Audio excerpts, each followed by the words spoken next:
Рада приветствовать вас на своем канале. Сегодня будем разбирать 5 ошибок в питании при циррозе печени. Если у вас цирроз печени, вы наверняка слышали уже огромное количество различных советов по питанию. Одни говорят, уберите все жирное, ешьте больше зелени, больше овощей и фруктов. Кто-то говорит, уберите фрукты вообще. Кто-то говорит, ешьте мало, но дробно. Кто-то говорит, ешьте нормально, полноценные порции, но 3 раза в день. И многие мои клиенты, когда приходят в данном состоянии, они говорят, я стараюсь питаться нормально, я ничего такого не ем, я уж и не пью, и не курю, но все равно мне плохо, ничего не меняется ни по анализам, ни по моему состоянию. Значит, я что-то делаю не так?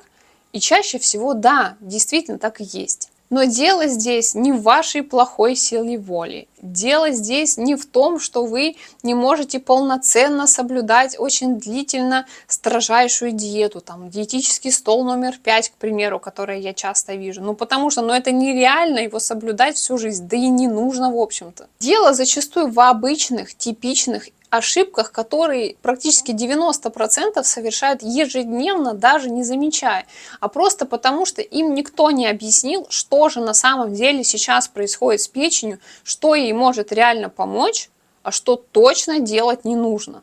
И для сегодняшнего видео я как раз выделила такие 5 самых часто встречающих ошибок, которые я вижу, которые только усиливают усталость.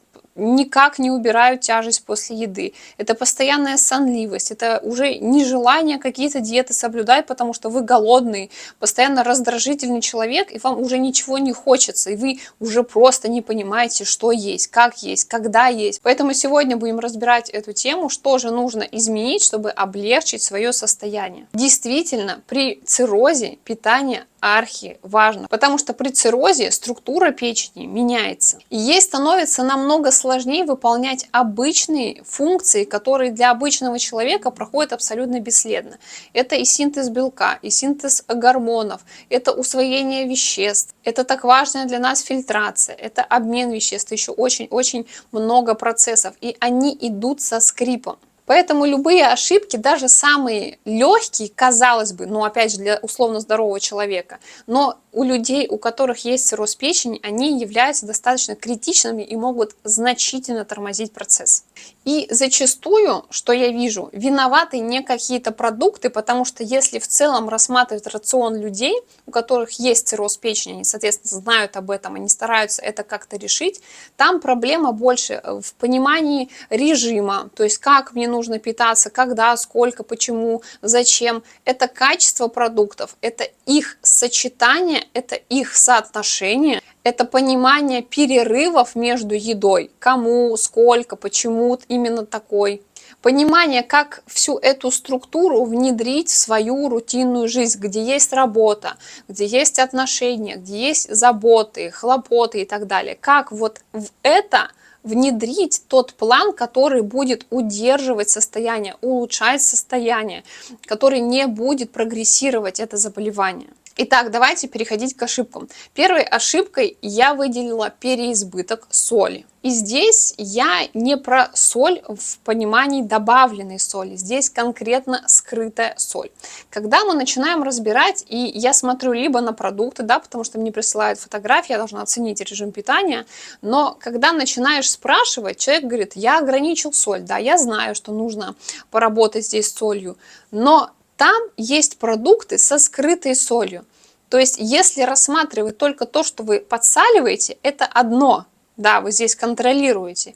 Но покупая продукты, вы совершенно зачастую не обращаете внимания, а сколько-то там соли. А ее, поверьте, там вообще-то немало. При циррозе обмен жидкости тоже нарушается. Если вы употребляете соли больше, чем ваша печень готова переработать, то здесь вы видите отеки, вы видите здесь давление, здесь же тяжесть, здесь же разбухание живота, он просто как будто надутый. Ну и, конечно же, в целом ухудшение самочувствия. Я ни в коем случае не призываю вас полностью отказываться от соли. Это, в общем-то, и не нужно. Просто обращайте внимание на продукты. Это хлеб, это сыр, это сосиски, колбасы, полуфабрикаты. Может, даже в твороге достаточно много быть. Это пакетированные супы. В общем, если вы едите сладости, соответственно, там тоже. То есть здесь нужно обращать внимание вот на такие обычные продукты, которые есть в вашем рационе, и на содержание в них соли, и прибавляйте то, что вы еще досаливаете. Очень много соли в различных соусах. То есть если вы употребляете покупные соусы, огромное количество соли там. Сразу хочется дать вам такой практический пример. Буквально через неделю, как вы хорошенько почистите свой рацион, уберете вот эти продукты, то вы увидите сразу снижение отеков. Кто-то говорит, да мне дышать даже легче становится. Ошибка номер 2 – это нерегулируемый белок. Непонимание, сколько белка вам можно и нужно. Эту ошибку я включаю, потому что многие говорят, что с белком вообще путаница, не говоря о том, что многие вообще не обращают на него внимания. Кто-то говорит, что нужно его ограничить, потому что повышаются показатели.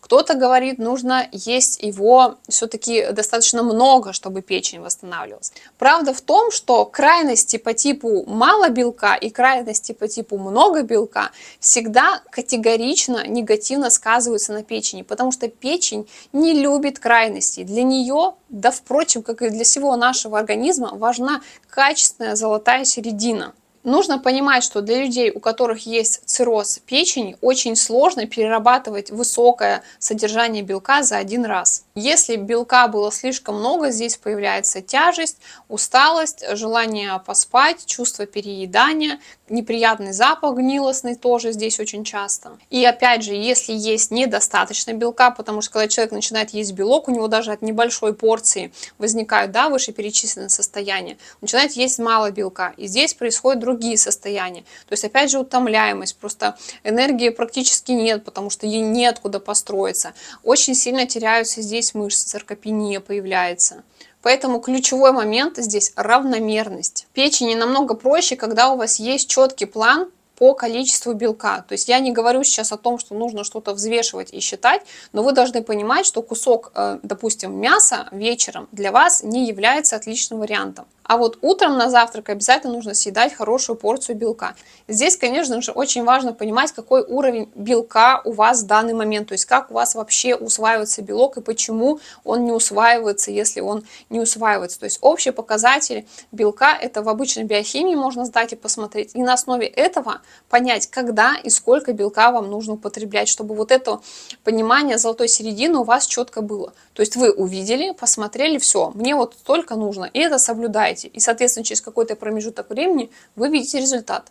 Поэтому основа моей работы заключается именно в персонализированном подходе, то есть я только за индивидуальность. Я считаю, что на основе анализов можно подобрать реально рабочий план для человека, без каких-то экспериментов над здоровьем. Поэтому если вам тоже хочется углубиться и решить проблему, понять вот эту золотую середину для себя, понять сколько, чего, когда, зачем и почему, то я всегда буду рада видеть вас на своей консультации. Ссылку на нее, как всегда, оставлю в описании под этим видео.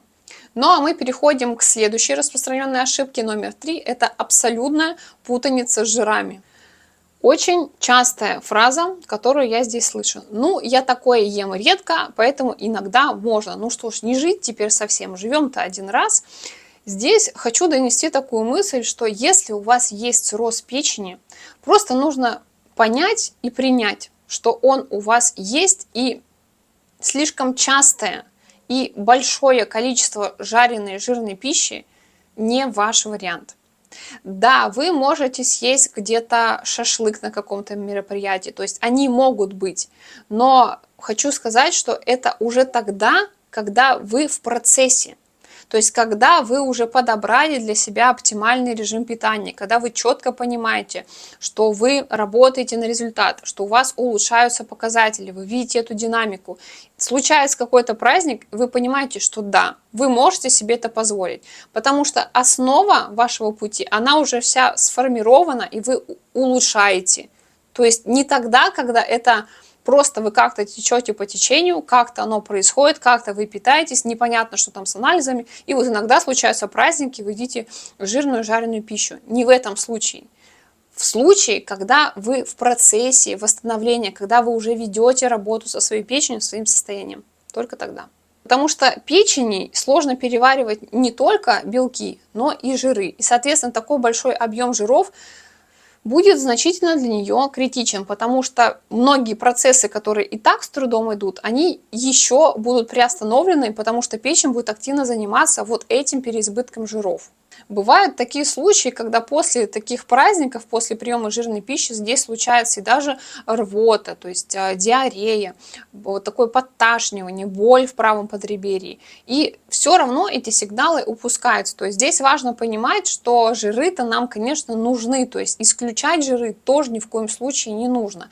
Здесь важен вот этот баланс. Хорошие жиры всегда будут помогать вам выровнять ваш липидный профиль, ваш холестерин, снижать риски сердечно-сосудистых заболеваний. Но надо понимать, в какое время вам эти жиры есть и какие жиры. Потому что здесь бывают еще индивидуальные особенности, когда жирами-то тяжеловато, потому что у кого-то здесь еще с желчным есть проблемы, да, у кого-то его вовсе нет. То есть это очень-очень важно все учитывать. Следующая ошибка – это какие-либо жесткие ограничения. Это какие-то диеты на пару, это кето, это интервальное голодание, это какие-то чистки. Причем еще есть чистки не только на продуктах, еще есть чистки на БАДах, на программах этих БАДах. Бывает даже, где заменяется еда банками. Вот нужно здесь понимать, что печень в таком состоянии, она очень тяжело адаптируется. А если ей еще нужно адаптироваться под что-то такое экстремальное, где голодовка, да, там сухая голодовка есть, по 20 часов интервальное голодание, меньше, больше, когда это сразу кето, это все сбивает и нагружает вашу печень еще сильнее. В большинстве случаев кажется, что вот, раз моя печень такая нагруженная, раз с ней такое состояние, значит, мне нужно максимально ее очистить. Нужно ее закидать различными витаминами, полезными продуктами. Нужно вообще какое-то время не есть, чтобы она обновилась. Огромное количество этих всяких мифов. Что на самом деле происходит с вашим организмом на этих экстремальных диетах? Во-первых, конечно же, организм начинает брать ресурс из мышц, потому что вы ему их не даете с хорошей, полноценной, качественной едой. Он вынужден из себя ее доставать, чтобы дать вам энергию сходить на работу, в магазин и так далее. Также здесь снижается количество альбумина. Здесь вы видите отеки, усталость, морщины, лицо начало вот так скатываться, то есть мышцы активно теряются.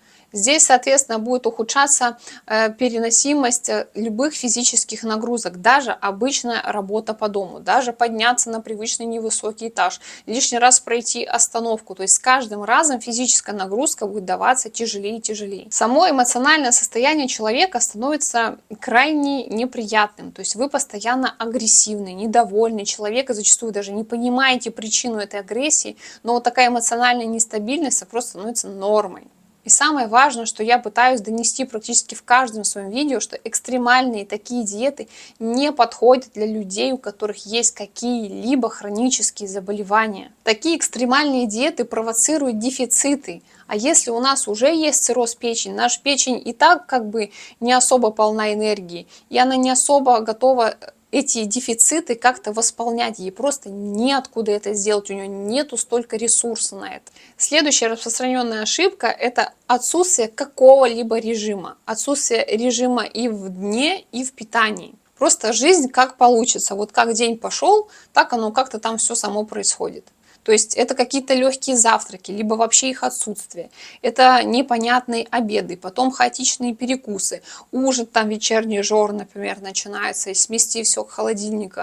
Это хаотичные, нерегулируемые часы приема еды. То есть каждый день вы едите в разное время. Вы едите, не понимая, что вы едите. На бегу, например, едите. То есть не жуете толком. И чем больше этого хаоса в вашей жизни, это не только ведь про эмоциональное, да, наша составляющая, это и про организм внутри, то есть внутри тоже нет никакого доверия к вам. Организм не понимает, когда мы будем есть, а будем ли мы еще есть, а стоит ли сейчас, наверное, запастить, потому что такие перерывы между приемом пищи, что я не знаю, я голодаю, мне надо запастись, чтобы выжить. И я не про какую-то здесь идеальную дисциплину говорю, это просто четкий, понятный режим, который подходит вам, несмотря на ваш темп жизни, образ жизни. Но в любом случае можно подстроить какой-то план, который будет выводить вас в плюс.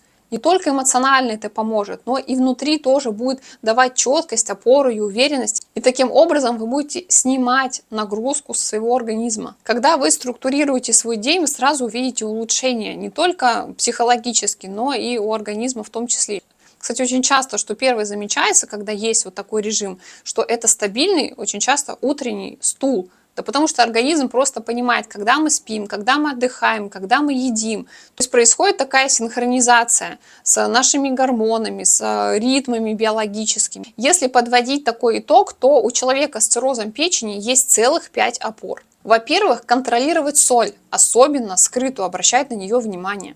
Во-вторых, обращаем внимание на белок, сдаем анализы, смотрим, сколько нужно вам белка и равномерно в течение дня распределяем это количество. Третий шаг, обращать внимание и на жиры. Не исключаем жиры, контролируем также равномерно, чтобы они были в нужном вам количестве и в определенном качестве. То есть максимально минимизируем плохие вот эти вот все жареные, пережаренные, жирные жиры. В-четвертых, убираем все экстремальные диеты, все крайности, сюда же сборы, отвары, настойки, я уж не говорю. То есть все вот эти волшебные таблетки убираем, выстраиваем, работаем над своим базой, над фундаментом своего здоровья. Ну и следующий шаг вытекает из предыдущего, это структурированный режим дня и питания, понятные продукты, нутритивные, плотные. Цирроз это не про то, что вам теперь вообще ничего нельзя, что за жизнь теперь вообще это нельзя, это нельзя. Нет, это просто про понимание, что вам можно, как и когда. Это понимание, что ваш организм стал просто более чувствительным, и вам нужно более тщательно о себе заботиться. И если его действительно правильно поддержать питанием, встроить это в ваш образ жизни, то достаточно быстро организм даст вам положительный эффект. А я благодарю вас за просмотр этого видео. До встречи в следующем и будьте здоровы!